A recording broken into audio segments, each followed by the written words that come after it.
குருவே துணை. வாடிக்கையாளர்கள் அனைவருக்கும் வணக்கம்.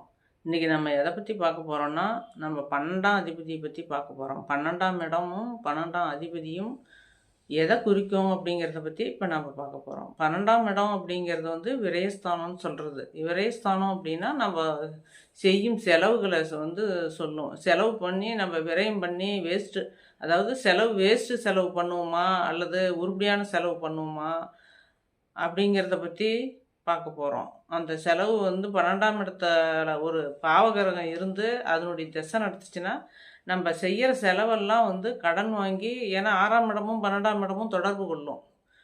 12ஆம் இடத்துல ஒரு கிரகம் இருந்தால் அது 6ஆம் இடத்த பார்ப்பாரு. 6ஆம் இடத்துல ஒரு கிரகம் இருந்தால் 12ஆம் இடத்த பார்ப்பாரு 7ஆம் பார்வையா. அப்படி இருக்கும்போது இந்த செலவுகள் வந்து நம்ம கடன் வாங்கி செலவு செஞ்சு கடனாளி ஆகிறதுக்கு 12ஆம் இடமும் ஒத்துழைக்கும். 6ஆம் இடமும் ஒத்துழைக்கும், 12ஆம் இடமும் ஒத்துழைக்கும். அப்படிங்கும்போது நம்ம எப்படி செலவு பண்ணி கடனாளி ஆவோம், எப்படி செலவு பண்ணி கடன் ஆக மாட்டோம் அப்படிங்கிறத பற்றி தான் இந்த 12ஆம் இடம் வந்து சொல்லும். இந்த 12ஆம் இடத்துல 12ஆம் அதிபதியே ஆட்சி பெற்றிருந்தா, நம்மளுக்கு வந்து எந்த செலவு நம்ம செஞ்சாலும், அந்த செலவு வந்து நம்மளுக்கு பிரயோஜனமாக இருக்கிற மாதிரி தான் இருக்கும்.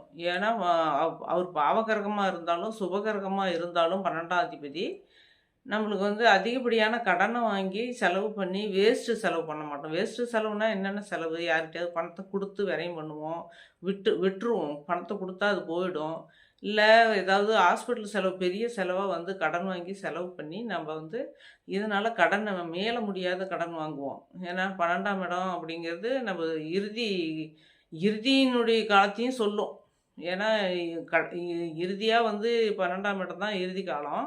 அந்த இறுதி காலமும் அதுவே நம்ம வாழ்க்கையில வந்து கடன மீள முடியாத கடன் வாங்குனாலும், அது வந்து கஷ்ட காலமாவே இருக்கும். அப்படி இருக்கும்போது, நம்ம மீள முடியாத கடன வாங்கணும் அப்படின்னா, பாவகிரகம் இருந்து அதனுடைய திசைய நடத்துச்சுன்னா, இந்த மாரி எல்லாம் ஹாஸ்பிட்டல் செலவு வந்து கடனாளி ஆகலாம். அல்லது யாருக்காவது கடன் வாங்கி கொடுத்து கடனாளி ஆகலாம். கொடுத்து அவங்க வந்து கொடுக்காம போயிட்டா, நம்மளுக்கு அந்த கடன் வந்து சேரும்.